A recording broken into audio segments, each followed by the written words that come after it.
Hello po, good morning po everyone. Isang maganda at malusog po na umaga sa ating mga tiga Central Luzon. At salamat po muli sa pakikibahagi po no, sa isa na naman nating session for health tips, kalusugan mo, usap tayo. So, nais po ng ating kagawaran na mapaputi po ang kalusugan ng bawat mamamayan dito sa ating rehiyon. Kaya't isinasagawa po natin no, yung mga ganitong talakayang pangkalusugan. Sa araw po na ito, kasama rin po natin ang ating mga media partners. Good morning po sa inyo. Kasama rin po natin ang ating mga ahensya, Provincial Department of Health Offices at ang mga Provincial Health and Information Offices sa Central Luzon. At para po sa umagang ito, ang mga discussion po natin ay para sa AIDS Candlelight Memorial Day, World Tobacco Day, Cervical Cancer Awareness Month, at Road Safety Month. Ang mga ito po ay ipapaliwanag sa ating ng mga ating research speakers mula sa Department of Health Central Luzon. Kasama po natin at binabati po natin sila ng magandang umaga. Dr. Angelica Joy Diaz mula sa Infectious Disease Cluster. Good morning po, Dr. Joy. Good morning, ma'am. Good morning, everyone. Yes po, kasama rin po natin no, ngayon po si Miss Agnes Alipio na nandito rin po nung nakaraan mula sa Non-Communicable Disease Cluster and Miss Zaira Garcia na mula rin po sa NCD. Good morning po, Ma'am Agnes and Ma'am Zaira. Also, we have Dr. Lian Marie Kalimutan mula sa Environment and Occupational Health Cluster. Good morning po, Doc Lian.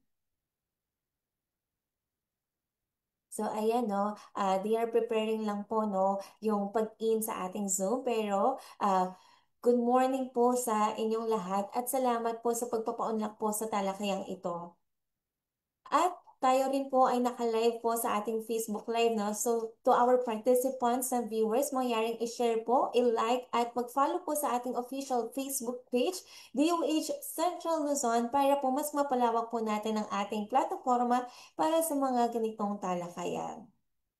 At pinapaalalahanan din po natin ang lahat that we have our attendance link sa ating Facebook comment box at even po dito sa ating Zoom comment box. So, mangyari pong pakisagutan ng ating attendance link. So, hindi na rin po natin papatagalin pa, no? Narito po si Doc Angelica Joy Diaz, Medical Officer 3, mula sa ating Infectious Disease Cluster para ipaliwanag ang AIDS Candlelight Memorial Day. Magandang umaga po, Doc Joy. Magandang umaga, ma'am. Thank you, Yes Ma'am po. Denise. So, allow me to share my screen po.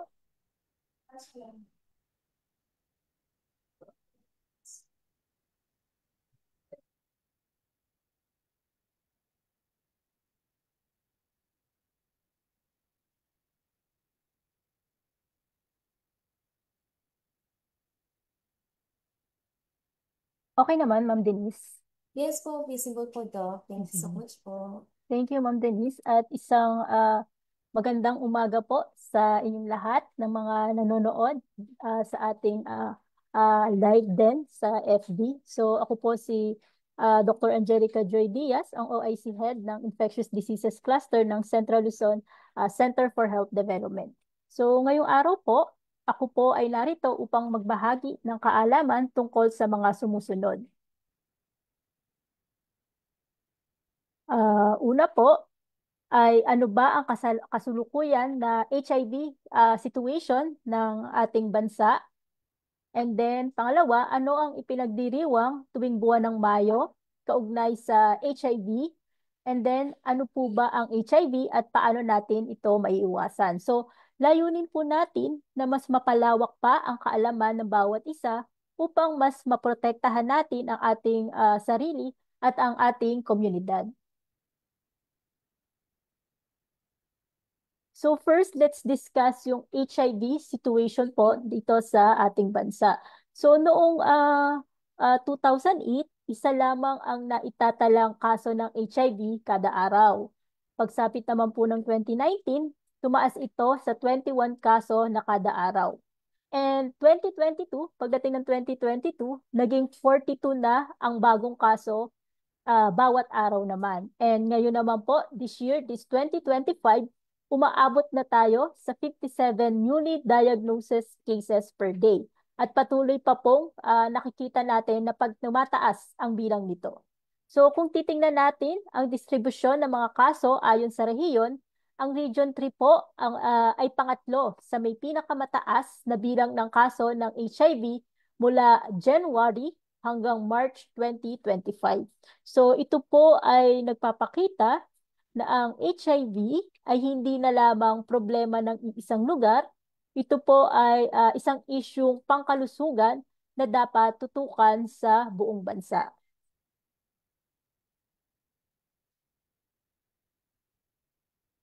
Dito naman po, on this slide, makikita po natin na ang kasalukuyang kalagayan ng HIV sa bansa batay sa tinatawag natin na 95-95-95 targets ng UNAIDS. So sa taong 2025, tinatayang aabot na sa 252,800 ang kabuuang bilang ng mga taong nabubuhay na may HIV or PLHIV sa bansa. At ang layunin ng 95-95-95 target, so ano ba ibig sabihin ng 95-95-95 target na ito? First 95, so 95% ng PLHIV ay alam ang kanilang HIV status. Then second 95% ng mga nakakaalam ng kanilang status ay nasa antiretroviral treatment or yung ART na tinatawag natin. At yung last 95, yung pangatlong 95% ng mga nasa ART ay virally suppressed. So virally suppressed o kontrolado ang virus sa kanilang katawan. So ngunit kung titingnan po natin yung datos, kumpara sa target natin na 95-95-95, sa datos po natin, 55% lamang ang nakakaalam ng kanilang HIV status. So ibig sabihin, mahigit 100,000 katao pa ang hindi pa natutukoy na may HIV. And then sa mga may alam ng kanilang status, 66% lamang ang aktibong nasa ART. So meron pa pong 33,000 na hindi nasusubaybayan o nalalaga sa ating gamutan. At yung panghuli po, at yung mga nasa ART naman po, 40% lamang ang virally suppressed. So, nangangahulugan, marami pa rin ang hindi ganap na kontrolado ang virus sa katawan kahit na umiinom ng gamot. So, ito pong datos ay nagpapakita na marami pa po tayong kailangang gawin upang maabot ang ating target na 95-95-95 at mapabuti pa at kailangan mapabuti pa yung kalagayan ng ating mga kababayan na may HIV. So, ang pagkakaalam sa status, maagang pagpapagamot at tuloy-tuloy na gamutan ay mahalaga upang mapanatiling malusog ang isang PLHIV at mapigilan ang patuloy na pagkalat ng HIV sa komunidad.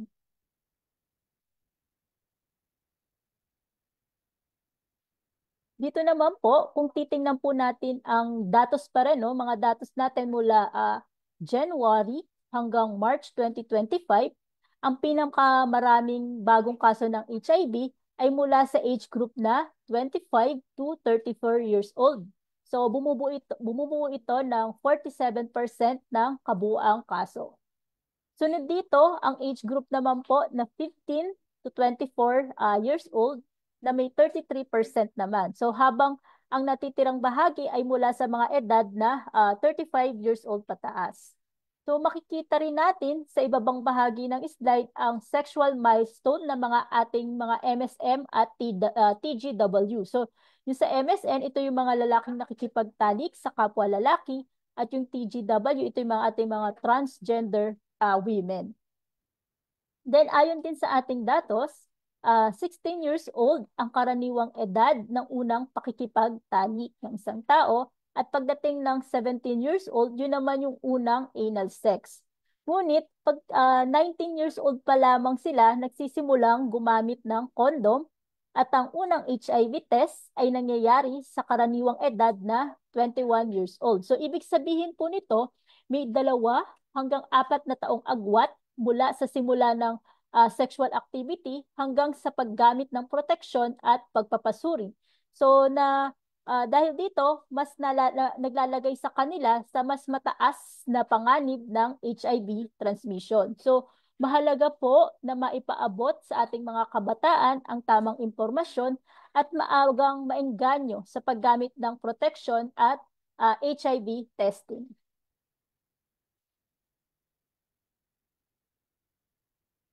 At ito pong May, ang International AIDS Candlelight Memorial. So isa itong pandaigdigang okasyon na ginaganap taon-taon bilang pag-alala sa mga namatay dahil sa sakit na may kaugnayan sa AIDS o yung Acquired Immunodeficiency Syndrome. Ito rin ay isang paraan upang ipakita ang pakikiisa sa mga taong nabubuhay na may HIV at para palaganapin ang kaalaman tungkol sa pag-iwas, gamutan at pangangalaga sa HIV or AIDS. So dito sa Pilipinas, ang tema po para sa 2025 for IACM or yung International AIDS Candlelight Memorial ay We Remember, We Rise, We Lead. So nagbibigay din po ito ang kahalagahan ng pagtutok sa pangangailangan at kapakanan ng mga taong apektado ng HIV or AIDS. HIV and AIDS. And ito lang po yung mga key messages. So sa okasyong ito, ating pinapaalala ang mga mahalagang dahilan kung bakit natin ipinagdiriwang ang International AIDS Candlelight Memorial. So una, remember and honor. So ipinapaabot natin ang ating pag-alala at pagpupugay sa mga mahal nating nawala dahil sa mga karamdaman na may kaugnayan sa AIDS. And then pangalawa, solidarity and support. So, ipinapakita natin ang ating pakikiisa at suporta sa mga taong nabubuhay na may HIV, pati na rin sa kanilang mga pamilya at mga komunidad. Then pangatlo sa ating key messages, end stigma and discrimination. So, hinihikayat natin ang pagtigil sa diskriminasyon at stigma na nararanasan ng mga taong may HIV. So, lahat po sila ay karapat-dapat sa paggalang at pantay na pagtingin. Then pang-apat, prevention and education. So pinapalaganap natin ang kaalaman tungkol sa tamang paraan ng pag-iwas sa HIV tulad ng ligtas na pakikipagtalik at regular na pagpapasuri. And then pang-lima is the treatment and care. Ipinaglalaban natin ang pantay-pantay na access sa dekalidad na gamutan at pangangalaga para sa lahat ng may HIV. And then lastly, the hope and resilience. So ipinagdiriwang natin ang mga tagumpay na naabot sa laban kontra HIV/AIDS at binibigyan natin ng pag-asa ang bawat isa na posible ang kinabukasang malaya sa AIDS. At para tuluyan nating matuldukan ang problema ng HIV sa ating bansa, mahalaga na tayo ay may tamang kaalaman tungkol dito. So ang kaalaman ang nagsisilbing unang panangga laban sa HIV. Dahil sa pamamagitan nito, malalaman natin kung paano ito maiiwasan. At kung sakaling tayo ay nagkaroon ng HIV, na magagamit pa rin natin ang kaalamang ito upang maiwasan ang paghawa sa iba. So sa pamamagitan ng tamang gamutan at pag-aalaga sa sarili. So isa sa mga layunin natin ay maabot ang tinatawag nating U equals U. So ano ba yung U equals U? Ito yung undetectable equals untransmissible. So if undetectable equals untransmissible, ibig sabihin kung hindi na nadedetect ang virus sa laboratory test, hindi na ito napapasa sa ibang tao. So sa simpleng salita, walang nakita, walang maipapasa. So ito po ay patunay na ang HIV ay kaya nating kontrolin sa tulong ng kaalaman, gamutan at suporta ng bawat isa.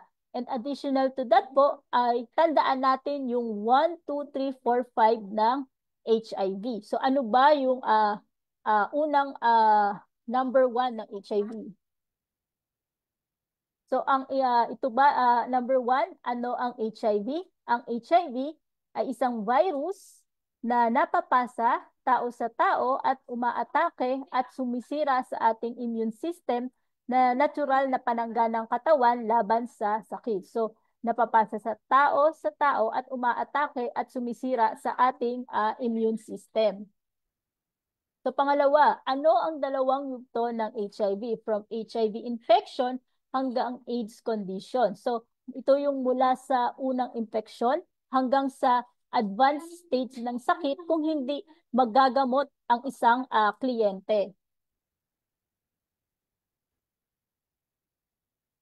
So una, yung HIV infection. So ang HIV infection ay ang matagumpay na nakapasok ang HIV sa loob ng katawan. So ito ay panghabang buhay na infeksyon at walang bakuna, ngunit may gamot na maaaring inumin upang maiwasan ito. So sa ngayon, walang lunas, ngunit may mga paggamot na maaaring gawin. Ito yung tinatawag natin na mga antiretroviral treatment.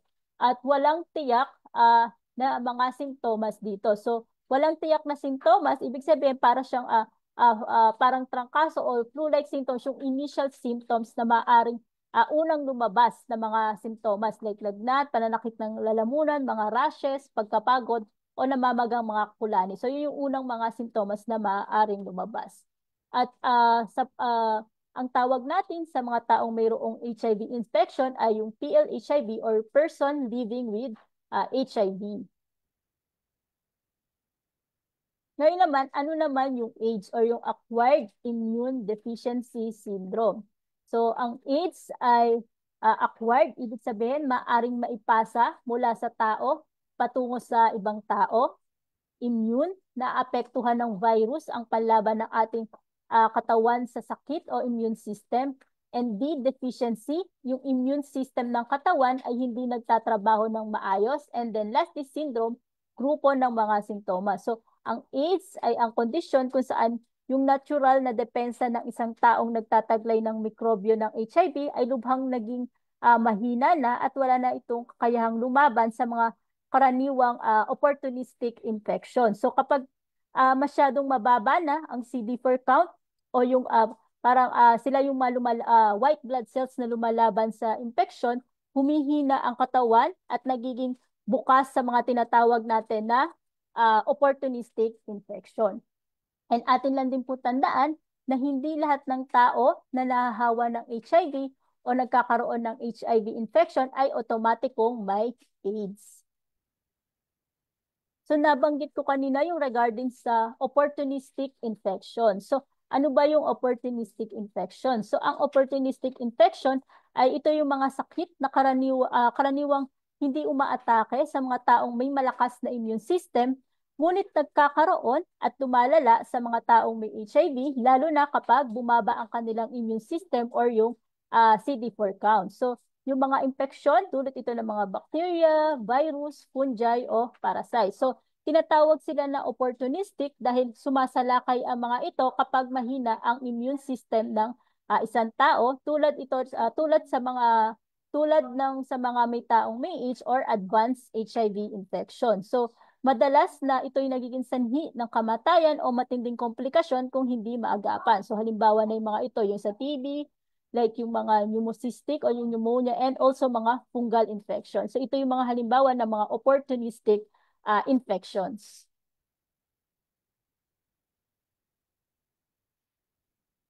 Then sa slides naman na ito, sa slide na ito, makikita natin kung paano umuusad ang HIV sa katawan kung walang gamutan. So nagsisimula sa HIV infection, Uh, pero sa window period, sa makikita natin dito sa window period, hindi pa agad na, kung saan hindi pa agad na detect sa test kahit infected na. So pagkatapos nito, pumapasok sa tinatawag nating asymptomatic stage. So sa asymptomatic stage, ito yung may HIV pero walang simptomas at unti-unting humihina ang immune system. So kapag hindi naagapan, humahantong ito sa AIDS, na kung saan nagsisimula na ang mga sintomas at madalas ang pagkakasakit. So, ang paggamot gamit ang ARV at iba pa ay nakakatulong para mapalakas ulit ang immune system at mapigilan ang paglala. At ang mahalaga, magpasuri ng maaga at simulan agad ang gamutan kung HIV positive. So nabanggit ko kanina yung regarding sa window period. So ano ba yung window period? Ito yung panahon mula sa exposure ng kliyente hanggang sa panahon kung saan mayroon ng sapat na dami ng antibodies o antigen ang katawan para ma-detect ng mga kits ang HIV infection. So, sa loob ng window period, maaring magkaroon ng false non-reactive result ang isang kliyente at ang window period ay depende sa uri ng HIV test na ginagamit. So, yung HIV test, depende sa klase ng test, iba-iba ang haba ng window period. Dahil sa window period, mahalaga yung tinatawag natin na retesting. So, retesting pagkatapos ng exposure. So, ang rekomendasyon ay magpa-test ulit pagkatapos ng 4 na linggo or yung 1 month at muli sa ika-third month, no? Para makasigurado sa resulta. At importante, ang tamang timing ng pagpapatest ay mahalaga para sa tamang diagnosis at para agarang gamutan kung kinakailangan. So, dito for the self-test kits, hindi pa ito available sa ating mga local pharmacies o yung sa mga online, but available ito sa mga ating mga selected HIV facilities.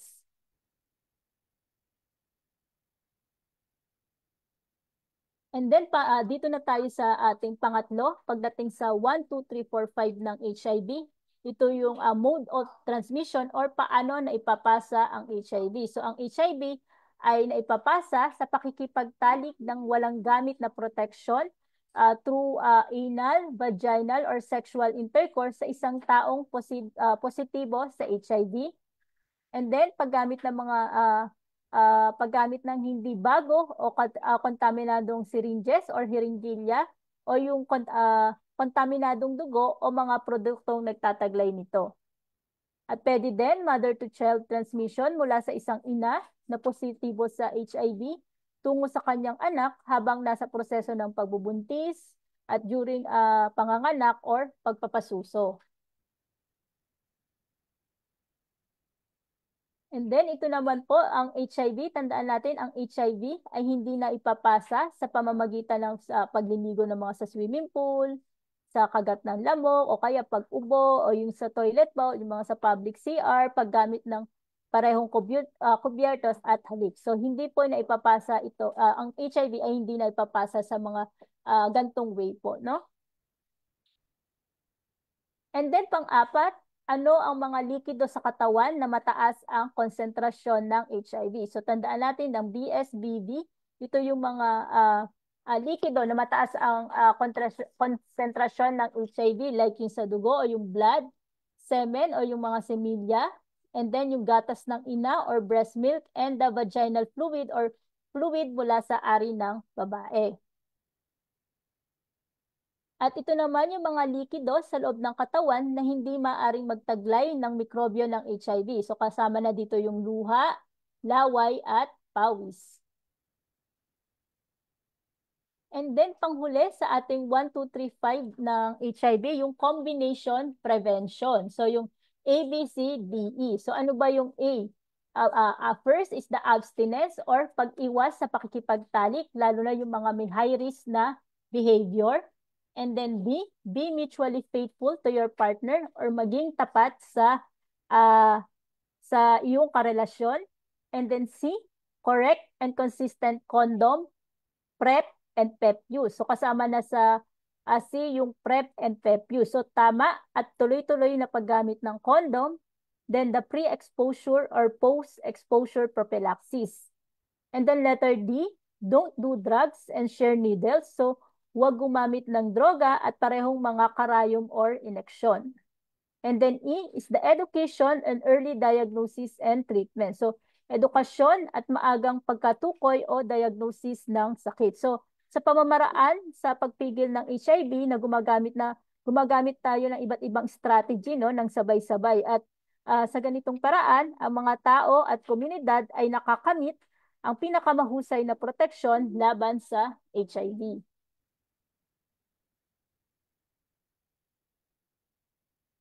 So, yun po for the 1, 2, 3, 4, 5 strategy. Tandaan lang natin yung una, ano yung HIV infection. And then pangalawa, yung yugto ng HIV from HIV infection. At pag hindi nagamutan ay maaring pumantong sa AIDS or acquired immunodeficiency syndrome. And then pangatlo, yung mode of transmission. So, paano ito na ipapasa. And then pang-apat, yung mga likido na matataas ang konsentrasyon ng HIV, at yung panghuli, itong combination prevention or yung ABCDE. And then last po sa ating key message, ang mahalagang mensahe ng slide na ito, alamin ang HIV status mo at magpa-test na. So una, madali at accessible na ang pagpapasuri. So pwede itong gawin sa mga health center at HIV treatment facilities. So may QR code po dito sa slide na to that you can scan kung gusto mong hanapin ang pinakamalapit na facility. At ikalawa, ang pag-alam sa HIV status mo ay unang hakbang sa pagprotekta sa sarili. So kung negative, pwede kang mag-PrEP o yung pre-exposure prophylaxis para manatiling protected. At kung positive, may gamot na libre para mapanatili kang malusog at hindi makahawa sa iba. At tandaan natin ang TASP or yung Treatment as Prevention, at yung prinsipyo kanina na sinabi ko na U equals U or yung ibig sabihin, undetectable equals untransmittable. So sa simpleng salita, walang nakita, walang naipapasa. So kung umiinom ng gamot at hindi na nadedetect ang virus, hindi mo na ito mapapasa sa iba. So walang dapat ikatakot sa pag-alam ng status. Sa totoo lang, ito ay kapangyarihan para sa mas maayos at mas ligtas na buhay. So yun lamang po at maraming salamat. So over to you, Ma'am Denise. Yes, maraming salamat po, Doc Joy, no, sa isang makabuluhang discussion po. This is an avenue to break the stigma, and it is always important po, no, to have solidarity and support, no, sa mga kasamahan natin na mayroong HIV. And of course, always remember na mainam po na tayo ay gumamit ng tamang protection. We must practice safe sex. So, hindi ko na rin po patatagalin pa. So, babasahin ko na po yung mga advanced questions that we have curated from our media partners, from our participants, at sa iba pong present ngayon, no, maaari po kayo magpadala ng inyong mga tanong through our comment box on Facebook and even po dito sa ating Zoom comment box. So, some questions po are already answered. You have differentiated na po yung pagkakaiba po ng AIDS, HIV, and STIs. So, we have this question po, what are the stigma and misconception that people living with HIV experience, and how can we help debunk them po? Thank you, Ma'am Denise. So, yung question na common stigma and misconception pagdating sa HIV, first yung sinasabi na HIV is a death sentence. So, this is false, no? Kasi with early detection and proper treatment, yung as sinabi ko nga kanina, yung mga ARV o yung antiretroviral therapy na available tayo, ang ating mga PL-HIV can live long and healthy lives. And then next sa stigma is when it comes to HIV is spread through casual contact. So false din ito because HIV is not transmitted through hugging, sharing food, toilet seats, swimming pools, or insect bites. So kasama sa 1, 2, 3, 4, 5 na HIV natin yung mode of transmission ng HIV. And then next is misconception is only certain groups lang daw of people get HIV. So this is false also, no? Because HIV can affect anyone regardless of gender, orientation, or background. Then next is HIV positive individuals are promiscuous or irresponsible. So this is a harmful stereotype because HIV transmission is a public health issue, not a moral one. And then yung question din is pagdating ng role ng ating mga media practitioners, no? So sa ating mga media practitioners, we can use a person first language. So say people living with HIV instead of HIV positive people or victims. And then pwede din sa ating mga media practitioners when it comes to mag-feature ng mga positive stories highlighting PL-HIV who lead a productive lives. And then promote accurate information, no? Mahalaga yung tamang impormasyon. So, regularly share facts about HIV prevention, testing, and treatment. And also, avoid sensationalism. So, report on HIV without judgment or fear-based framing.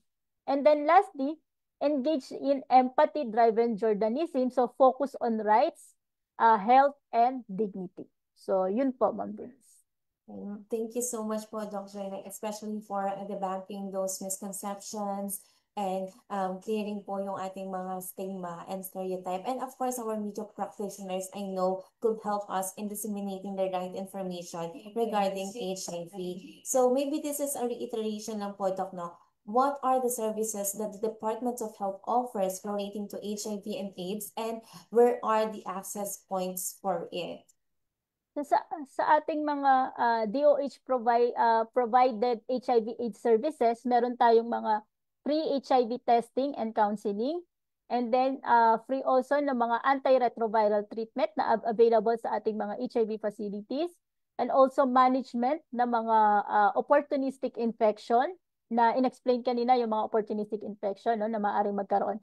And then the prevention part, the PrEP and PEP o yung pre-exposure prophylaxis and post-exposure prophylaxis. And also lastly, yung support and education program. So yung mga IEC materials, mga education campaign na ginagawa ng DOH, no?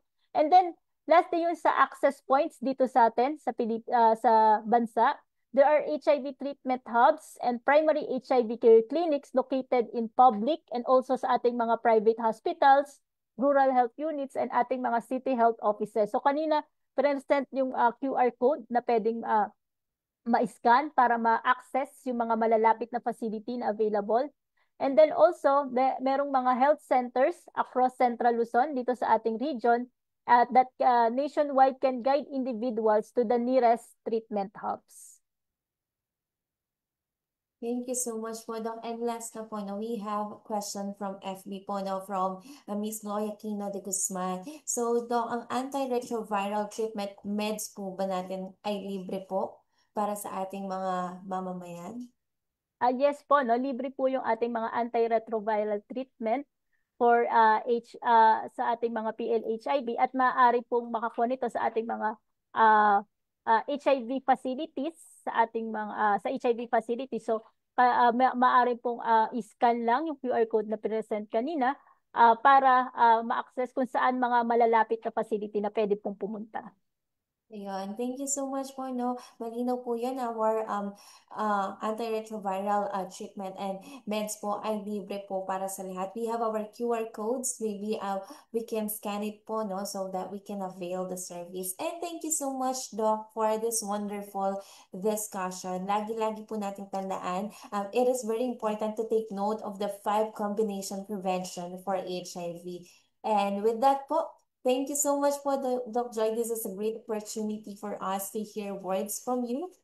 At dahil po dyan, no, dahil apat po nakalinya para sa ating online session na ito, wala na po tayong mga katanungan sa ngayon. Tayo po ay dediretso po sa ating ikalawang topic, which is the World No Tobacco Day. So naririto po si Miss Agnes Alipio, Senior Health Program Officer mula sa Non-Communicable Disease Cluster. Good morning po, Ma'am Agnes. Yes po, good morning.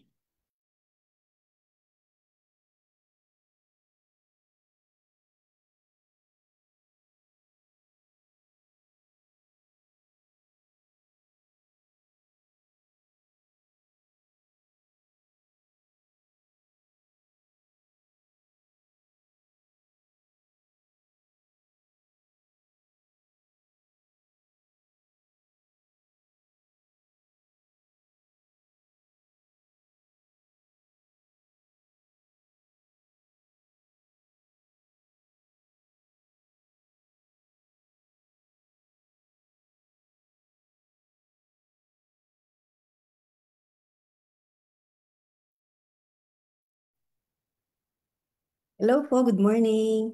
Dinig po ba ako? Audio check. Okay po ba yung sounds natin? Yes po. Okay, muli po, magandang umaga at maraming salamat po sa pagkakataon na ito para makapagbigay ng mga mahalagang health tips na maaring makatulong para mapanatili natin ang kalusugan at maiwasan ang iba't ibang karamdaman. Ngayong Mayo po, ginugunita o sineselebrate po natin ang World No Tobacco Day. Ito ay ginugunita natin tuwing Mayo 30 Mayo 31 bawat taon. Ito ay tinatag ng WHO or the World Health Organization upang itaas ang kamalayan ng publiko sa panganib dulot ng paninigarilyo.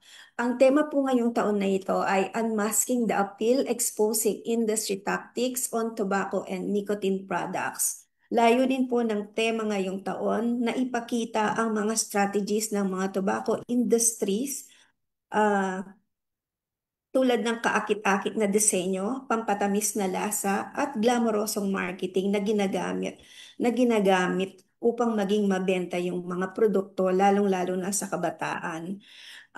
Nais din pong ikayatin ang gobyerno na magpatupad ng mga pulisiya tulad ng pagbabawal sa mga pampatamis na lasa, pagbabawal sa lahat ng anyo ng advertising at sponsorship ng tabako at nikotina, at regulasyon sa disenyo at packaging ng produkto.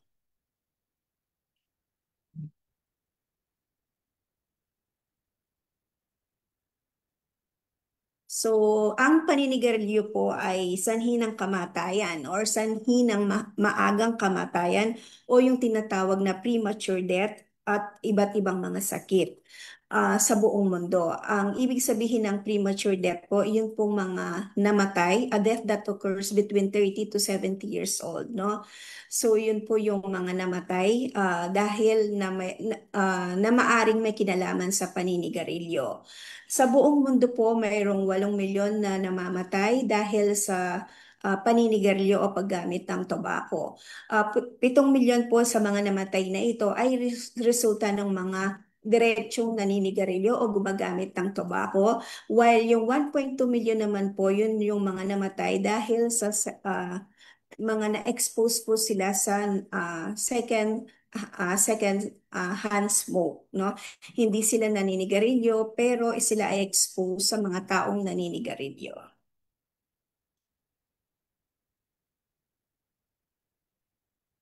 Noong 2021, mayroon po tayong 19.5% or 15.1 million na adults 15 years old and above na naninigarilyo.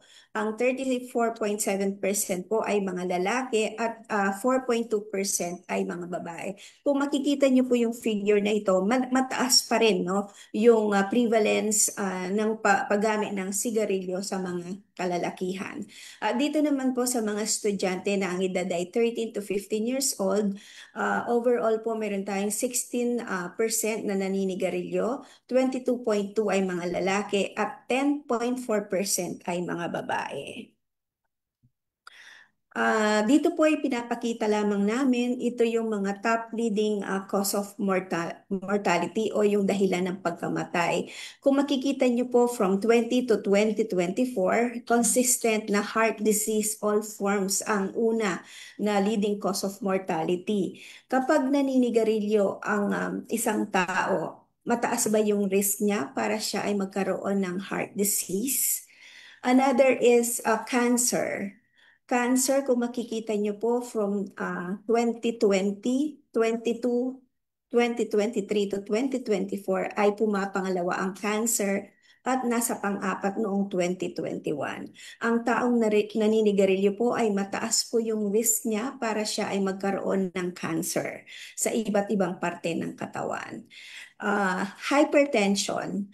Maari po bang magkaroon ng hypertension ang isang naninigarilyo? So maari po siya, isa sa mga risk factor kung bakit nagkakaroon ng hypertension ang isang tao ay dahil sa paninigarilyo.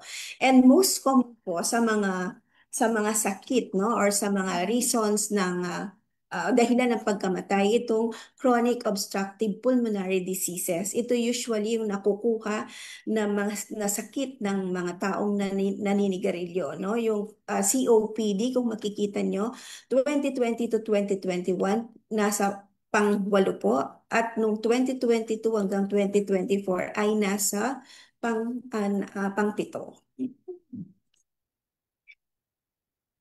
There are about 4,000 chemicals na pwedeng makita sa isang tobacco, no? And out of the 100 identified poisons, 63 are known to cause cancer. Ito po yung some of the chemicals na nasa loob ng isang sigarilyo na malaki or may dalang panganib sa kalusugan ng isang tao. Uh, Tatalakayin lamang po natin yung chemical or component ng tobacco. Although marami po sila, more than thousands, pero ito lamang yung uh, i-discuss ko or i-share ko sa inyo.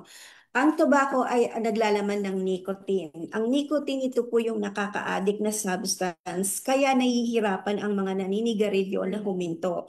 Pinapataas nito ang tibok ng puso at presyon ng dugo na maaaring magdulot ng sakit sa puso at stroke. Ito ang nagbibigay ng magandang pakiramdam sa naninigarilyo. Nagdudulot ng pagkadependensya kaya patuloy ang paggamit kahit may alam ng panganib.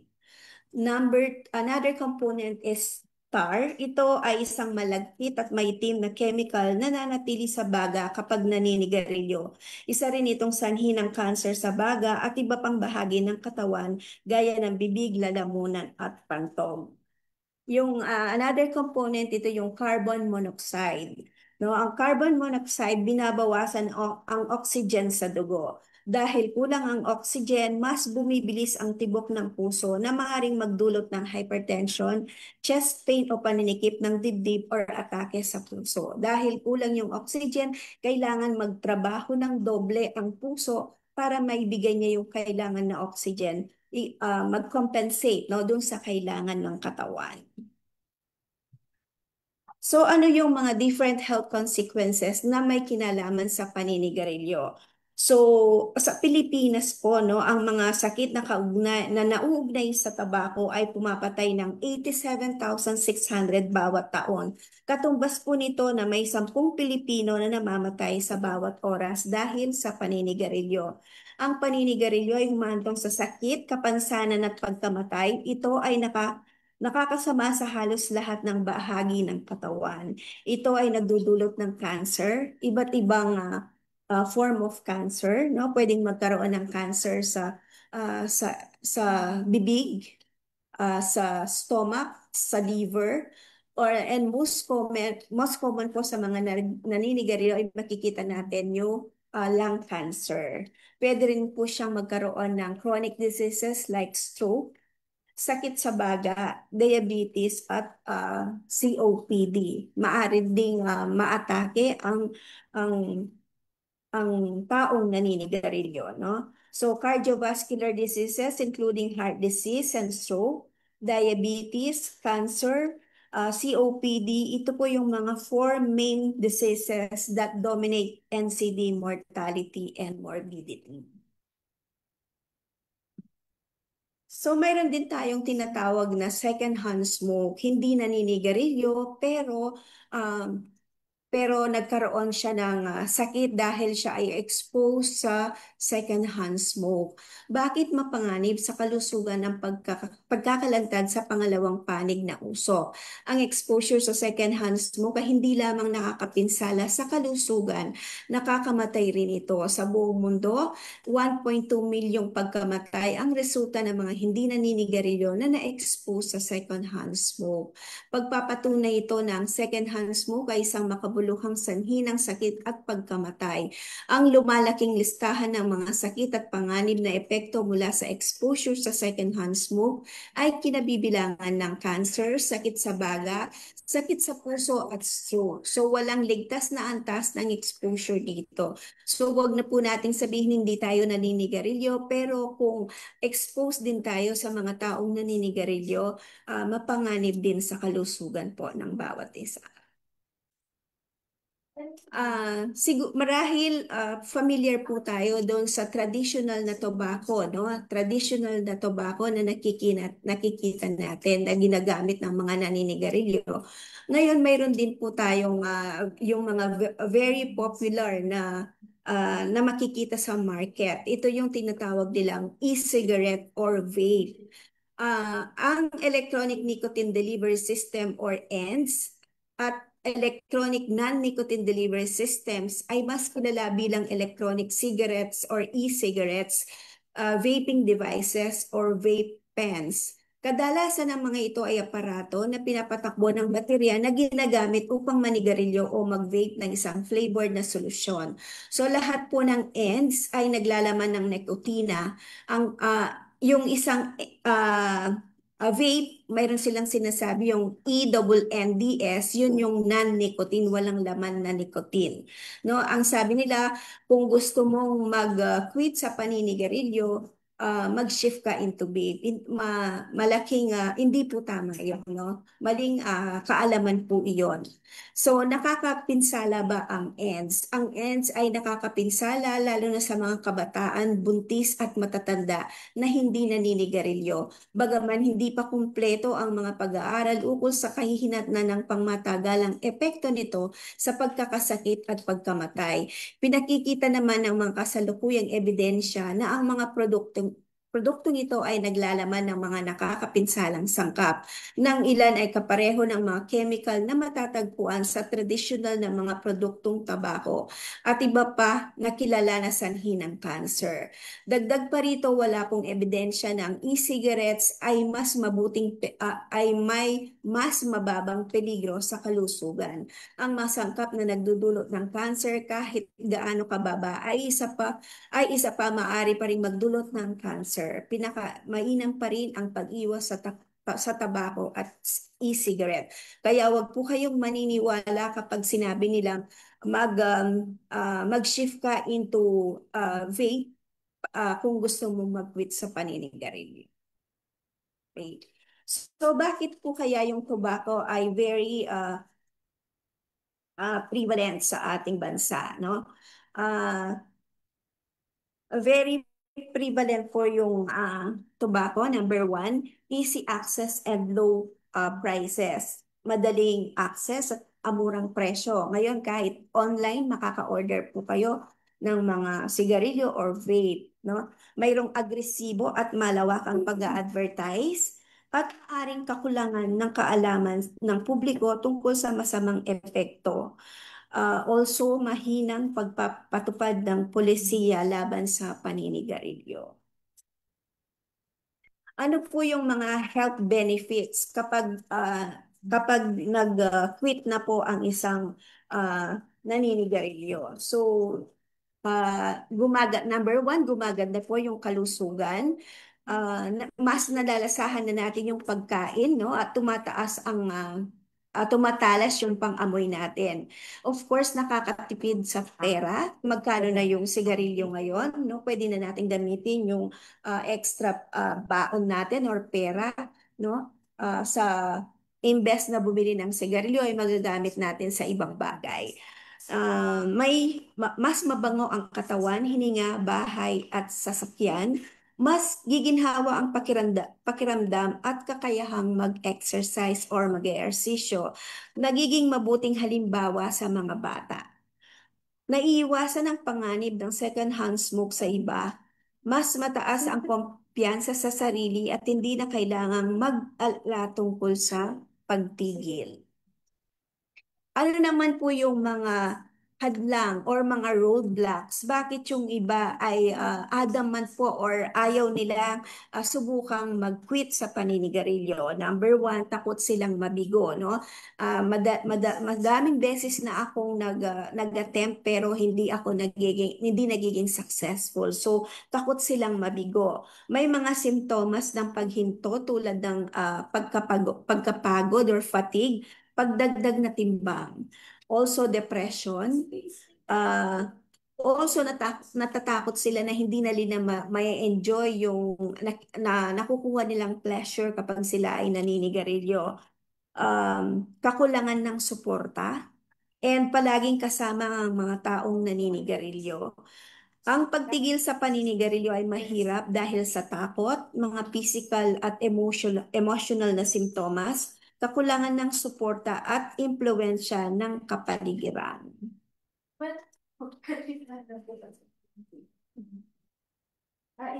Ano po ang programa na na pwedeng makuhang tulong ng mga naninigarilyo from the Department of Health? Ang Department of Health po ay may komprehensibong programa para sa tobacco control na nakatuon sa tatlong pangunahing layunin. Number one, pagpigil sa paggamit ng tabako. Number two, pagtulong sa mga nais tumigil sa paninigarilyo. At number three, pagprotekta sa publiko mula sa second-hand smoke. Sa Pilipinas po, mayroon tayong DOH Quit Line 1558. Ito ay isang libreng hotline na nagbibigay ng suporta at gabay. Ito po ay bukas mula Lunes hanggang Biyernes, 7 a.m. hanggang 5 p.m. So, bilang pagtatapos, tandaan natin ang paninigarilyo ay isang pangunahing sanhi ng maraming maluhang sakit tulad ng cancer, sakit sa puso at baga. Hindi kailanman huli ang pagdedesisyong tumigil at bawat hakbang palayo sa sigarilyo ay hakbang tungo sa mas malusog na buhay.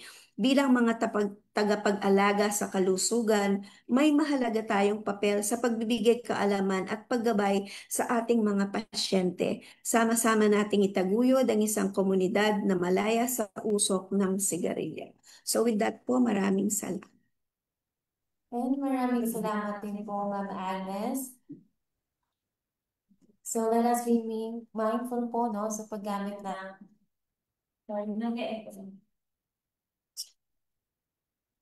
sorry po. Ayan. Ayan. Thank you so much po, Ma'am Agnes. No? So, it's a reminder po, no? Let us be mindful even po sa paggamit po ng, as mentioned earlier, vape and e-cigarettes. So, mas mainam po na iwasan po natin ito dahil ito rin po ay naglalaman ng mga sangkap na may masamang epekto katulad ng nandoon sa ating mga traditional na tobacco. So, with that, we will be moving forward po doon sa ating mga katanungan. So, we have our first question po, Ma'am Agnes, no? So how can people po who are already addicted or dependent on tobacco smoking withdraw from doing it? Because as mentioned earlier, we also have our e-cigarettes and vape po na minsan nakala ng mga tao it's okay, pero paano po kaya tuluyang makakaiwas yung mga tao sa paggamit ng tobacco?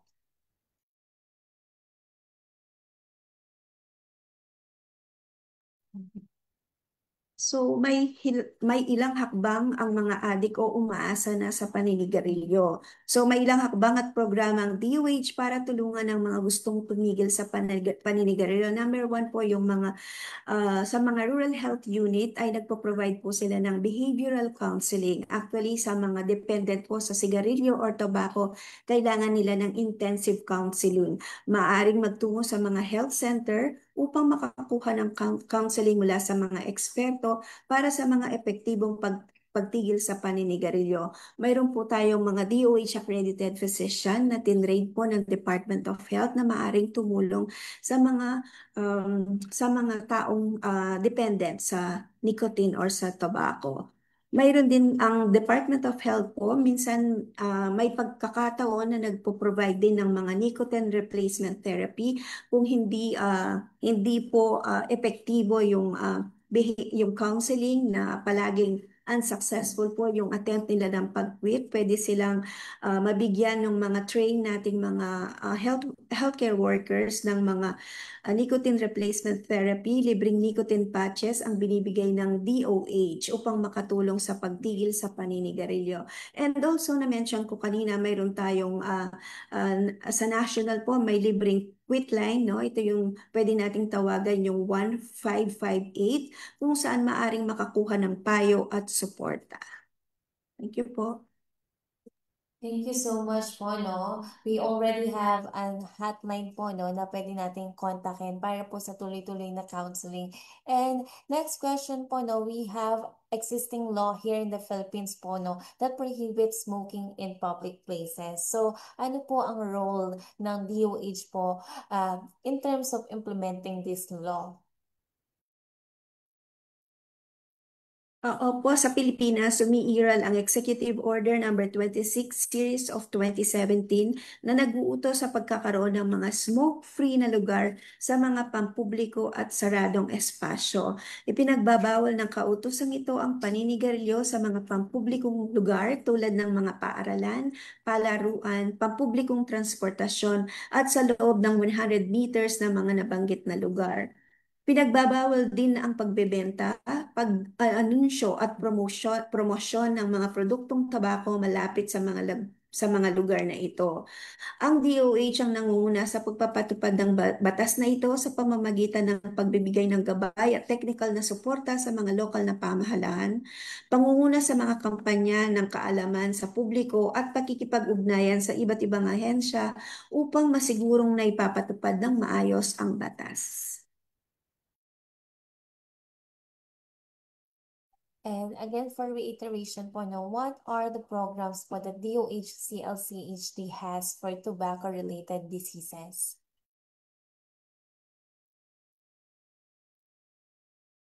Ang DOH sa pamamagitan ng Central Luzon Center for Health Development ay may mga sumusunod na programa.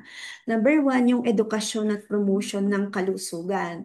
Nakikipagtulungan po ang Department of Health sa iba't ibang ahensya, private at government agencies upang maglunsad ng mga kampanya ukol sa masamang epekto ng paninigarilyo.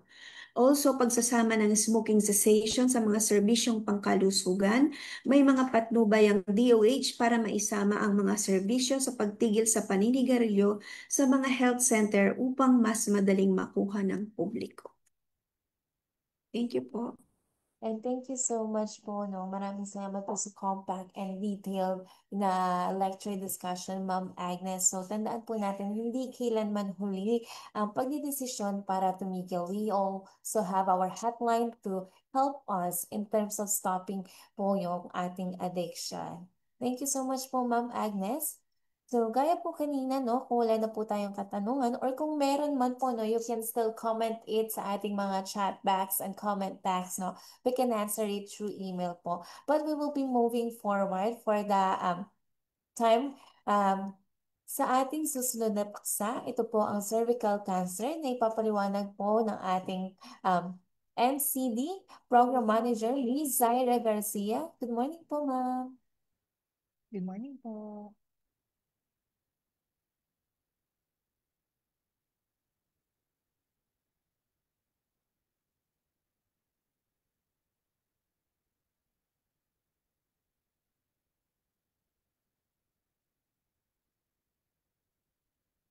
Okay po, audio check lang po. Am I hearing clear po? Coming in clear Yes po, po? medyo mahina lang po yung audio, ma'am Zaira.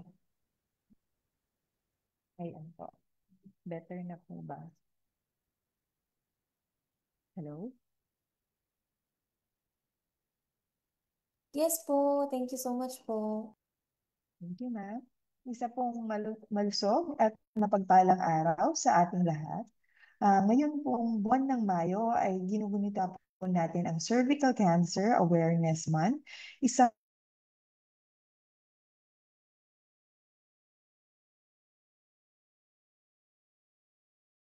cancer sa kababaihan. Ako po si Zaira T. Garcia. Samahan niyo po ako at ating pag-usapan ang dapat niyong malaman sa cervical cancer. Ang cancer sa cervix ay nagsisimula sa cells ng cervix. Ito ay sa ibabang bahagi ng matris. Ito ay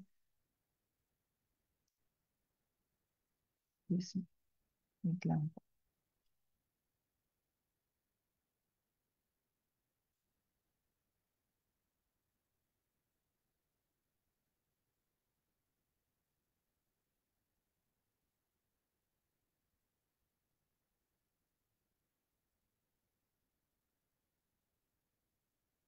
Sa ibabang bahagi ng matris, dumarating ito sa pamagitan ng unti-unting pagbabago ng cells na tinatawag nating dysplasia.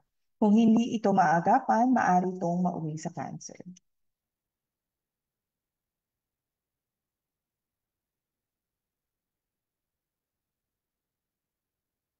Ayon sa World Health Organization, Noong 2024, ang cervical cancer ay pang-apat sa pinakakaraniwang uri ng cancer sa kababaihan sa buong mundo.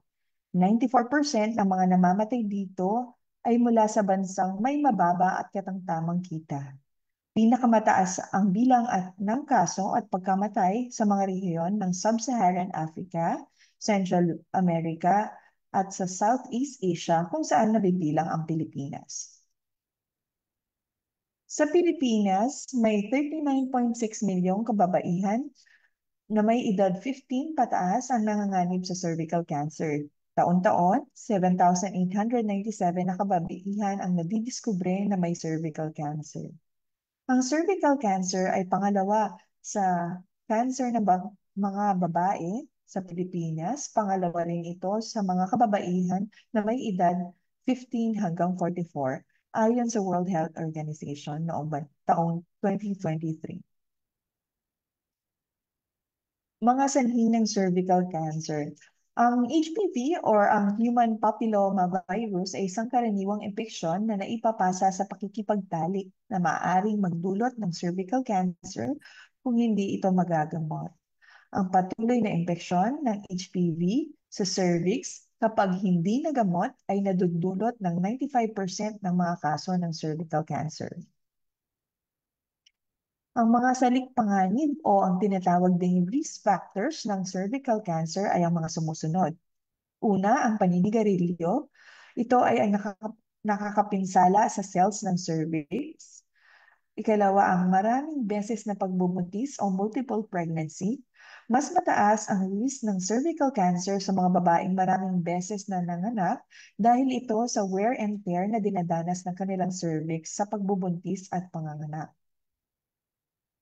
Ang sexually transmitted disease or ang ating mga STI, STD, ang matagal na hindi nagagamot ng HPV infection ay maaaring maging sanhi ng cervical cancer. Ang mga taong may mahinang immune system ay mas mataas ang posibilidad na magkaroon ng cancer dahil ito sa manghina ang kanilang panlaban sa infeksyon. Sumunod ang maagang pagsisimula sa pakikipagtalik. Ito ay edad 14 years old pababa. Kung maaga ang unang karanasan sa pakikipagtalik, mas tumatagal ang exposure sa HPV. Mas mataas na tsansa ang pagkakaroon ng HPV kung marami rin ang sexual partners. At panghuli, ang paggamit ng contraceptives. Ito ay may mababang panganib, no? Ngunit sa mahabang panahon na paggamit ng contraceptives, nararapat na kumonsulta sa doktor upang malaman ang tamang pag-inom at anong uri ng oral contraceptive ang kanilang nararapat inumin. Ito naman ang mga sintomas ng cervical cancer. Una, hindi pangkaraniwang pagdurugo sa pagitan ng regla o pagkatapos ng menopause or pagkatapos ng pagkikipagtalik. Ang iba naman masakit habang at pagkatapos ng pagkikipagtalik. May pagbabago sa discharge mula sa ari, maaari itong amoy or kulay, maaari makaranas ang isang babae ng paglabas ng mabaho at masangsang na likido mula sa kanyang ari. Ikatlo, ang sintomas, ang masakit sa puson o ibang bahagi ng tiyan. Maaari itong maging masakit ang kanyang balakang or tagiliran. Ang sumunod ay pagbaba ng timbang, pagkapagod at kawalan ng gana sa pagkain. Maaari din maging sintomas ang pananakit o hindi komportableng pakiramdam ng ari at ang huli ang pamamaga ng mga binti at paa. Narito ang ilang mahalagang hakbang upang makaiwas sa cervical cancer. Sa pamamagitan ng tamang kaalaman at disiplina sa sarili, may iiwasan natin ang panganod na dulot ng sakit na ito. Sundin natin ang mga sumusunod na paalala para sa mas malusog at protektadong kinabukasan. Una, magpabakuna laban sa HIV. Ang HPV na sanhi ng cervical cancer ay may iiwasan sa pagbakuna. Iwasan ang paninigarilyo, panatilihin ang malusog na pamumuhay, gumamit ng proteksyon sa pakikipagtalik gaya ng kondom, pananatili ng kalinisan ng katawan, at limitahin ang bilang ng katalik. Pangalawang pag-iwas, ito ang ating screening. Ang mga kababaihan na may edad 30 hanggang 65 years old, may kasaysayan ng pakikipagtalik ay dapat sumailalim sa pagsusuri para sa cervical cancer. Ang mga pasyenteng may HIV ay dapat magpasuri kada 3 taon at ang pangkalahatang populasyon or ang ating general population, kada 5 years po ang pagsusuri.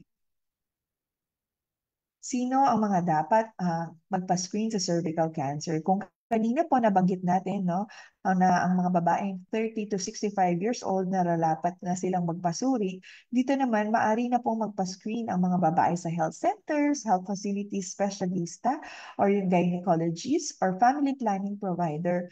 Maari po sila mag-request ng babaeng doktor o nurse na gumawa ng pagsusuri.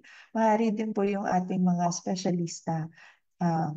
Ang mga nakakaranas ng sintomas ng cervical cancer tulad ng di karaniwang pagdurugo, kailangan na po silang magpasuri, vaginal bleeding, pagkatapos po ng pakikipagtalik, at ang panghuli po yung pananakit ng balakang o pananakit ng kanilang ari habang nakikipagtalik. Ito naman po ang mga uri ng screening services na pwede po nilang gawin para po makita or magpa-screen for cervical cancer. Una po, ang pap smear. No? Ang pap smear po, ito ay isang pamamaraan kung saan di magamit ng maliit na brush. Maingat pong aalisin ang cellula or cells mula sa ibabaw ng cervix at sa paligid dito upang masuri sa ilalim ng mikroskopyo kung sila ay may cervical cancer or may pagbabago sa cellula ng maaaring mauwi sa cervical cancer. Ang sunod na uri ng pagsusuri for cervical cancer po is yung HPV testing. Ito ay pagsusuri upang malaman kung may presensya ng high risk na uri ng HPV na maaaring magdulot ng cervical cancer. Sinasabi na ito ay mas accurate kaysa sa pap smear. At ang isa pa po is yung visual inspection with acetic acid. Isang simpleng pamamaraan kung saan nilalagyan ng suka or acetic acid ang cervix at tinitingnan gamit ng mata or yung visual inspection kung may puting bahagi na maaaring senyales ng abnormalidad. Ito rin po ay sinasabi mas accurate sa pap smear. Bakit kailangan magpasuri? So, una po, mas mainam ang pag-iwas kaysa sa gamutan. Ikalawa, mas maganda at maagang pag-detect upang magamot bago lumala ang sakit. Ikatlo, mas mahalaga ang gamutan kaysa sa pagsusuri o pagbabakuna. Sa Central Luzon po, meron po tayong 3 identified na cancer access sites. Ang mga cancer access sites po natin ay nagbibigay ng pangunahing serbisyo tulad ng libreng screening, pagpapakonsulta sa doktor at referral sa mga espesyalista. Layunin nito ang matukoy at maagapan ang cancer sa pamamagitan ng maagang pagsusuri at tamang gabay para sa karampatang paggamot. Ang 3 access site po natin, ang una, ang Jose B. Lingad Memorial Regional Hospital or ang GBL na nasa Pampanga. Ang ikalawa, ang Dr. Paulino J. Garcia Memorial Research and Medical Center. Ito po ay nasa Cabanatuan, Nueva Ecija. At ang ikatlo po natin, Cancer Access Site, ang Bataan General Memorial, Bataan General Hospital Medical Center o ang BGHMC na nasa Balanga, Bataan. Meron din po tayong mga hospital sa Central Luzon na tinuturing na cancer treatment facility. Sa ngayon po, sila po ay 12. So, andyan po ang Allied Ace Malolos Doctors, Premier Medical Centers, ang City Sacred Heart Medical Center, the Medical City Clark, Central Luzon Hospital, ang Central Luzon Doctors Hospital, Jackson Medical Center. Ito naman po ay sa probinsya ng Pampanga, ang AUF-MC, General Green City Medical Center, Mother Teresa of Calcutta, Our Lady of Mount Carmel, Pampanga Medical Specialist Hospital, at ang bago pong sa kanila is yun na nagpro-provide ng cancer-related services ang VL Macabali po. So sila po, from screening hanggang treatment po, nagpo-provide po sila. So ito po ang end po ng aking presentation. Maraming salamat po. Over to you, Ma'am Denise. Maraming salamat po, Miss Zaira. No? Tama po kayo. Mahalaga po na alam natin yung mga sintomas ng cervical cancer, yung hindi karaniwang pagdurugo ng ari, pagbaba ng timbang, pagkapagod, at pamamaga ng binti at paa ay mga sintomas po ng cervical cancer. So we have our questions po no, on the line. So ang unang tanong po natin today about cervical cancer is how can HPV vaccine prevent cervical cancer? And is it still possible to have this cancer if already vaccinated na po tayo ng HPV? Salamat po. So as mentioned kanina po, ang HPV ay isang primary prevention for cervical cancer. The HPV vaccine significantly reduces the risk for cervical cancer by preventing infection within high-risk HPV type. So vaccinated people can still develop cervical cancer, but the chances are much lower, especially if they were vaccinated before HPV exposure. Kaya po with the National Immunization Program, di ba po ang nagbabakuna ng HPV nasa edad 9 to 14 kasi wala pa po silang exposure. And then yung routine screening po, importante pa rin po kahit na tayo na ay nabakunahan ng HPV for early detection and regardless po ng ating vaccination status. Okay po, so malinaw po yun. So next po, are there genetic factors involved in cervical cancer risk?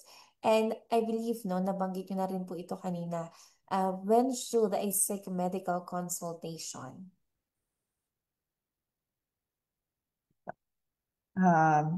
Yes po. Although it is mentioned po na 99% ng mga cervical cancer ay dahil po sa HPV infection, genes po play a role po in this cervical cancer. Kasi some people po may inherit small differences with their immune system, no?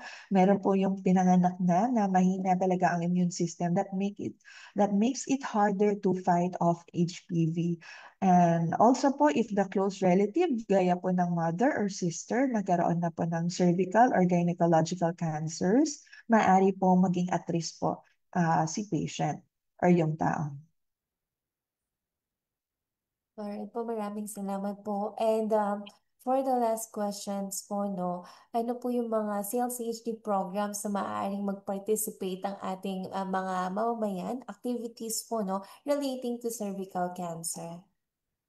Yes po. So currently po, the CLCHD continuously trains po na healthcare workers to perform cervical cancer screening, specifically yung BIA po kanina, yung visual inspection with acetic acid. So as of last year po, meron na po tayong 394 trained na healthcare workers to perform this form of cervical cancer screening. So makakatulong po no, yung ating mga kasama, yung mga kababaihan po na magpa-screen po. So this is their move and their participation against our fight for cervical cancer. In addition po, aside from the training, we regularly po conduct lectures and advocacy activities to raise awareness about cervical cancer po.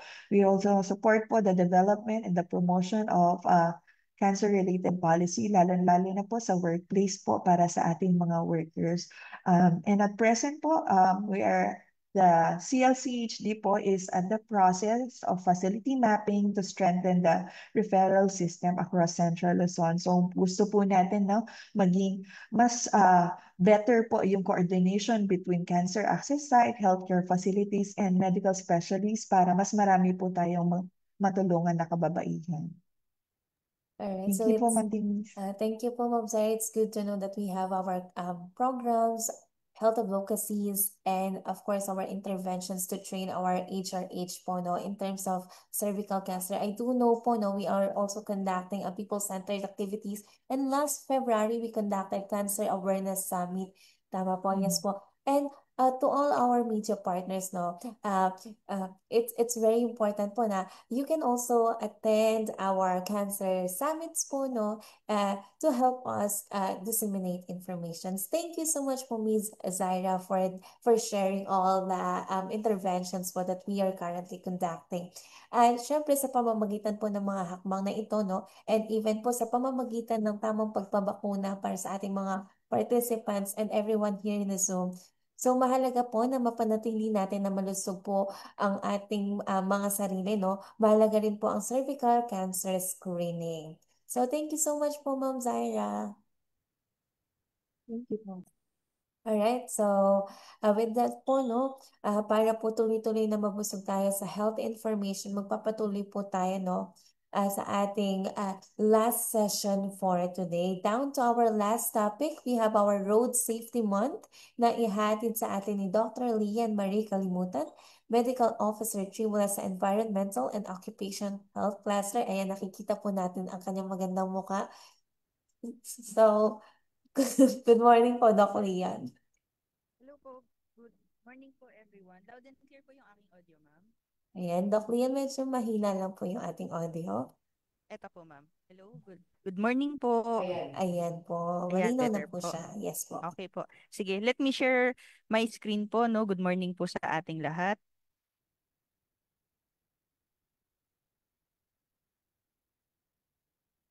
Yan, nakikita na po natin, ma'am. Ayan, yes po, nakikita na po, Doc. Okay po. So, again po, good morning po sa ating lahat. And this May po ay ang ating Road Safety Awareness Month po. So what is road safety? So road safety pertains to the measures taken to reduce the risk of road traffic injuries and death. Road transport is considered an important aspect to sustainable development as it facilitates trade, communication, and mobility between and among different economies. It is essential to our everyday lives. But unfortunately, there are some instances when there are people being killed and injured. However, road deaths and injuries are not inevitable.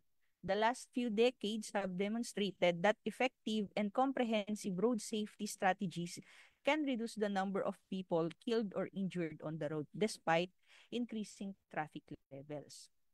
So, kumusta po ba yung datos natin?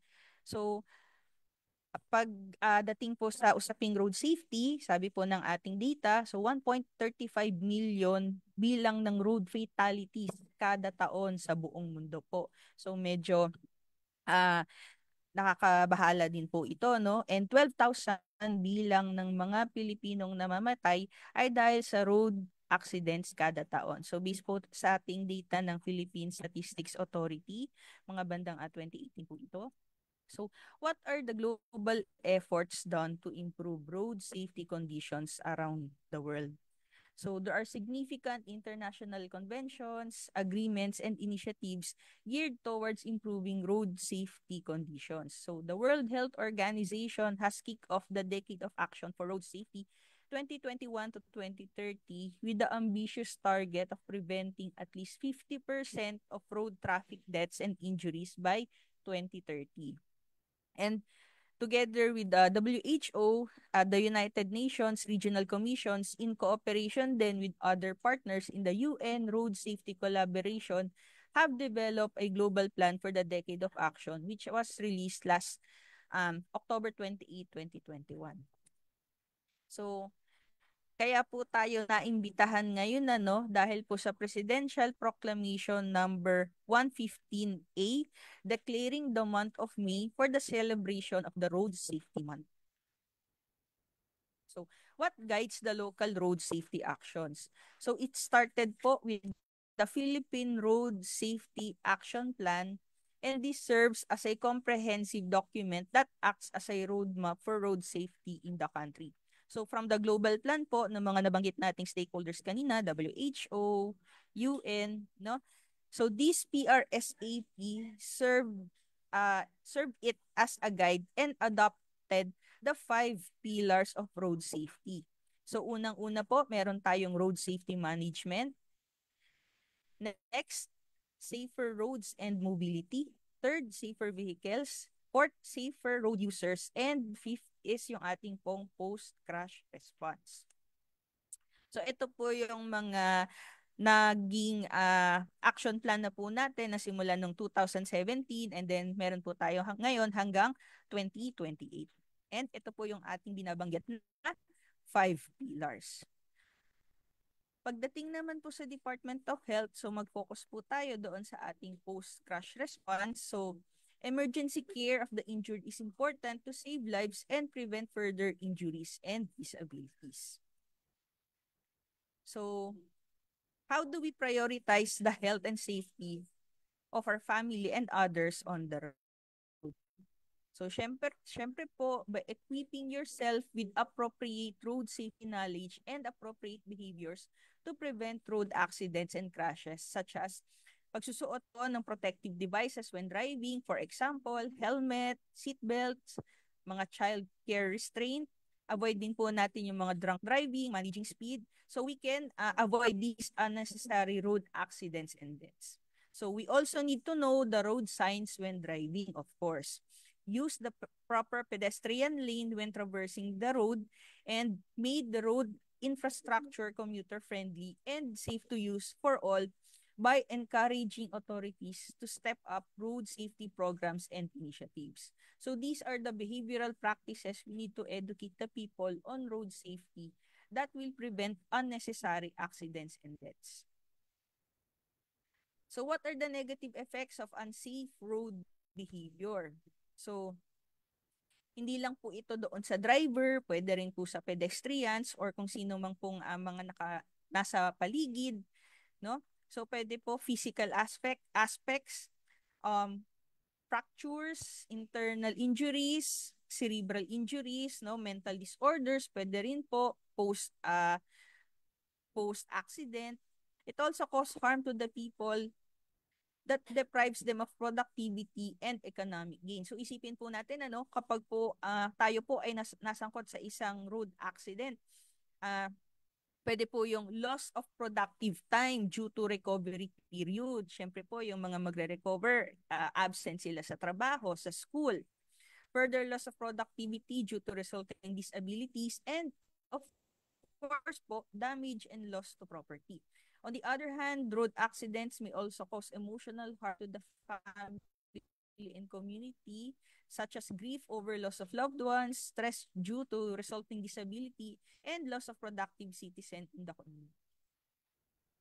So ito po, para po sa ating road safety month, tandaan po natin palagi, para sa pamilya mong naghihintay sa'yo, syempre magsuot ng seatbelt. Gaya po nung nabanggit ko kanina, sumunod sa speed limit, huwag magmaneho kapag inaantok o lasing.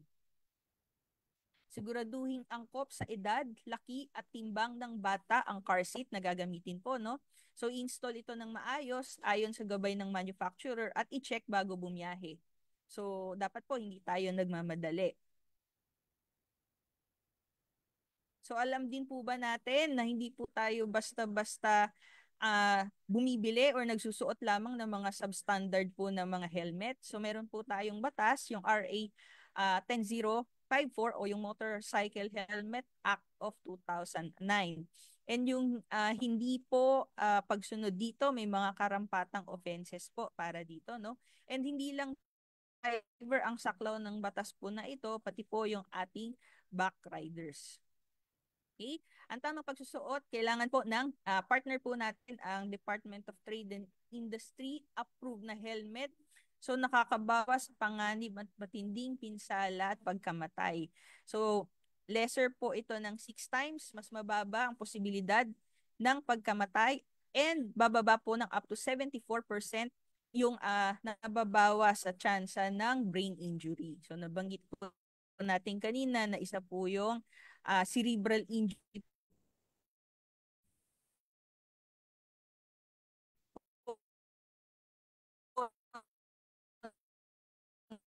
sa po pwedeng maging dulot po ng any road traffic injuries. So, recently po meron po tayong mga naririnig sa news o balita regarding po sa ilang mga road traffic accidents accidents. So gusto lang po nating i-share ito pong slide na ito. Ah, ilang pong traumatic stress reactions after road traffic injuries. Una, pag-alala nangyari. Then, hirap po sa pagtulog. So, pag-iwas sa pag-uusap ng gigiliwang gawain. Meron pong nararamdamang takot at kawalan ng pag-asa at problema sa konsentrasyon o komunikasyon. So, ito po yung ilan sa mga simptomas ng mga nakaranas po ng ah, traffic accidents or injuries. So, kapag po may mga ganito nang dahil sa traffic road injuries, so kumonsulta po tayo sa ah, mga profesional. So itawag po natin, ito po yung ating 24/7 crisis hotline nationwide for our National Center for Mental Health. So ah, ah, yung ating pong mga huling paalala para po sa publiko, again po, habang nagmamaneho or nasa kalsada, nagmamaneho ng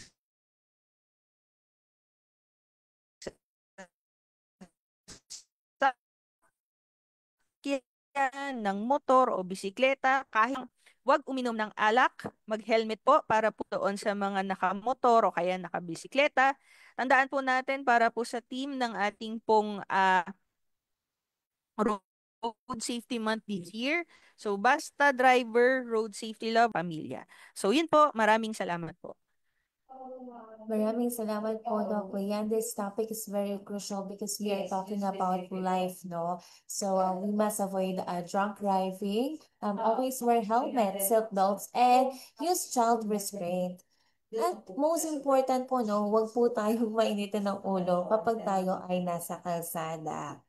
So thank you so much, Doc Leanne. We will be moving forward with our open forum. So we have our advanced questions. So for the first question po, Doc, no, what is the minimum amount of sleep or rest a driver should have before going on the road or before po na tayo ay magmaneho?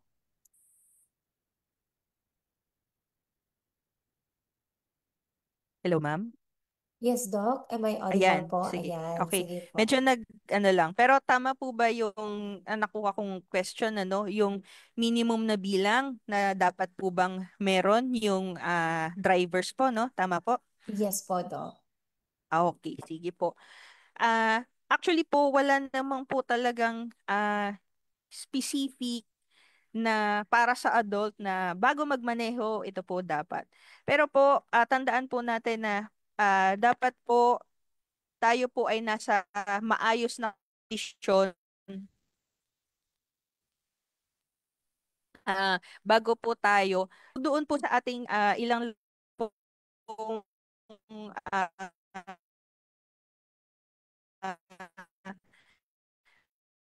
health journals na sinakmaneho, pero yung maayos na tulog po ng nakukuha ng isang average adult. So, at least po 7 hours and then maganda po kung higit pa. Pero depende pa rin po yun sa pangangatawan ng isang adult po. Pero average po natin yung magandang kondisyon ng pangangatawan sa lahat ng activities po ito, no? Hindi lang po ito para sa driving. So, yung tamang tulog po, average natin at least po nasa 7 hours po. So, yun po. Okay, mas mainam po na magmaneho tayo na ng may sapat na tulog at pahinga, yung para hindi rin po tayo sleep deprived, no? Yes Ah, po. yes, matatiling bukas ang ating mga mata habang nagmamaneho. So thank you po. And in case of a road emergency, are there emergency contact numbers po that we can call to ask for response? Okay po. So yung mga emergency numbers po, no, depende po yan sa ating kanya-kanyang lugar. Pero ang aim po kasi natin, pagpasa po sana ng ating EMSS bill, Emergency Management Services System bill. So para po sa buong Pilipinas po, no, isa na lang po sana yung number na tatawagan for road emergency services. Pero sa ngayon po, dahil po hindi pa po nakakapasa yung bill na yon, meron pong initiatives yung kanya-kanyang LGUs na magresponde po doon sa kanya-kanyang mga lugar. So tandaan na lang po natin sa ngayon sa ating publiko po, alamin po natin yung emergency numbers, for example, yung mga malapit na ospital. Usually po makikita naman po natin yan doon sa ating mga government offices. Meron pong mga hotlines, pwede po mga hospitals, pinakamalapit ng mga police stations o kaya po yung mga disaster risk reduction management offices. May mga hotlines din po yan. Ah, ilang health offices, meron din po silang ibang mga ibinibigay na number. So wala po siyang specific po siya kada lugar. Or for example po, di naman po tayo nagpa-plug or what, pero for madaling hanapin po yung sa Red Cross, sila yung mga madaling rumisponde. Meron silang hotline 143 ganyan. So yun po yung mga example na numbers na pwede po nating ma-reach kung sakali po na meron tayong mga aksidente na nasaksihan po sa kalsada. So ayun po, ma'am. Okay, so iba po yung may alam. So it's very important, no? At sa ating mga locals, no? ah mas better po na alam natin ang ating mga emergency contact numbers to call kapag nangyaring tayo ay Kanya-kanyang lugar. yes, nasangkop sa aksidente. So we have those numbers po, no, na minsan nasa ating municipal offices, ating mga, even sa barangay, meron din po yan, no, and also sa ating mga police stations. Yes po, thank you, Doc. And last question po, no, what is the first thing to do in case of road emergencies such as vehicle crash, injury, and accidents po? Okay po, no? So, depende po yan kung tayo po ay sangkot tayo sa aksidente. For example, tayo po ay sakay ng sasakyan o kaya ay bystander po tayo, no? So, basic po siguro kapag po may aksidenteng nakita, tingnan po muna natin yung safety ng lugar. Kung tayo po ba mismo ay nasa maayos na kondisyon, malayo po sa ah, doon sa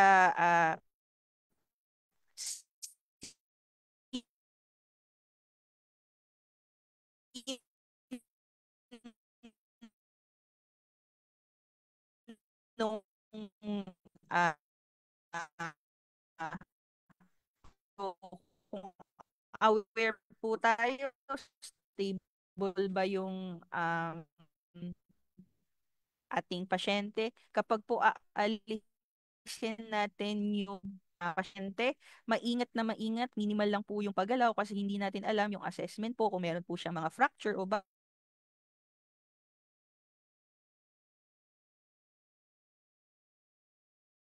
Ayan, ma'am. Nandito na po ako. Nawala yata ako. Yes po, sorry po, Doc. Nagputol-putol po kayo. Yes po.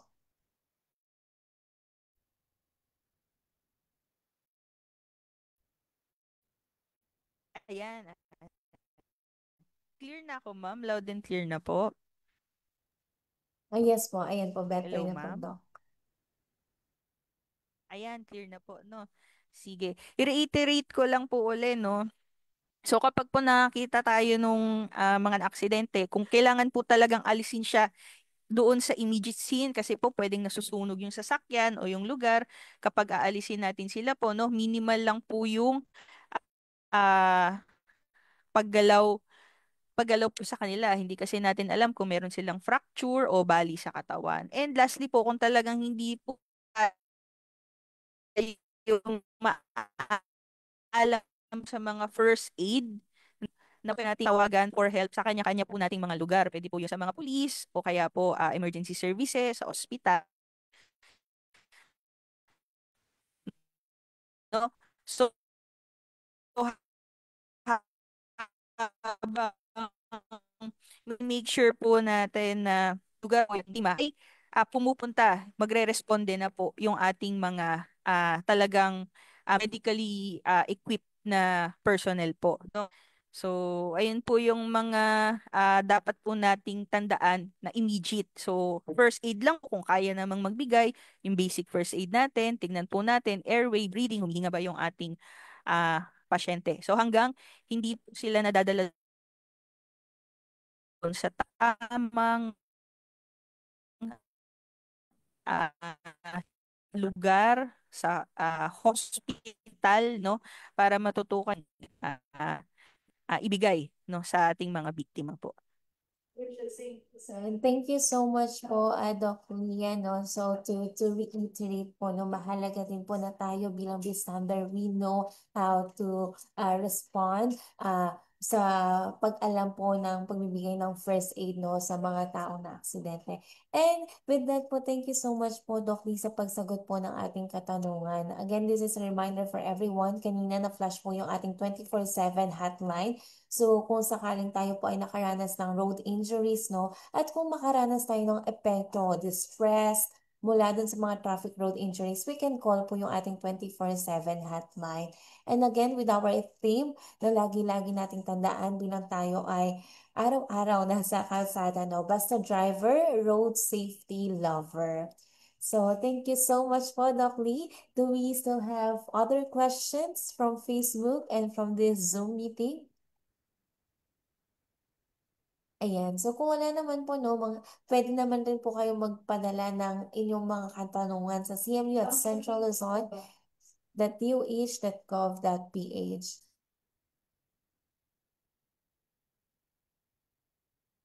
Ayan, we have received question po, no, functioning pa daw po ba, Doc, ang ating OPSEN?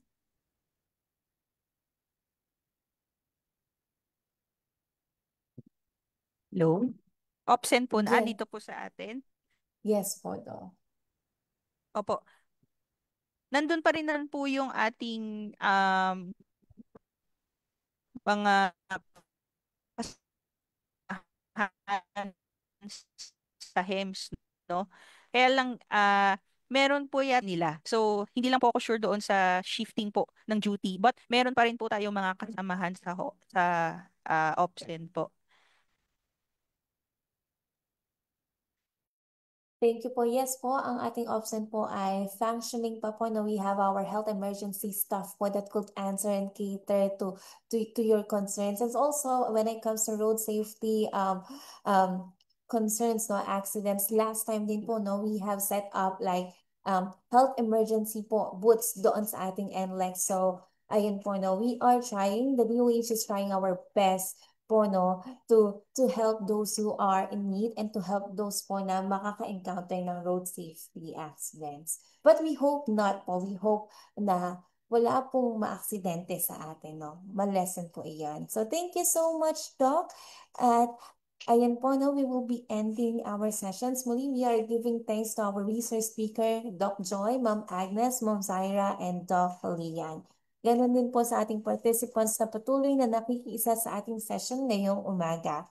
So ngayon po, nakapost po ang ating evaluation link sa ating screen, sa ating comment box. So mangyari pong magbigay sa amin ng evaluation. No? So to help us improve our discussion. Ayan. So with that po, hingin na rin po namin ang opportunity na ito to open your camera. Pakita po ninyo sa amin ang inyong mga mukha at magparamdam po kayo sa amin with your biggest smile because we will be taking photos. Ayan. Sa Facebook.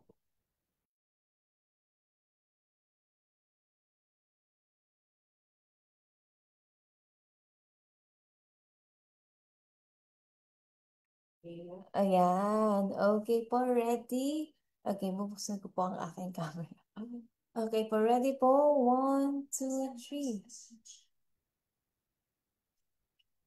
Alright. Okay na po. Thank you so much po, everyone. So, with that po, maraming salamat po sa pakikiisa. Sana po ay marami po kayong natutunan and hindi din po dito nagtatapos ang ating mga sessions because we will be conducting this in every alternate Mondays of the month. So, we hope to see you po, no, until our next health sessions. Maraming salamat po, everyone, and God bless.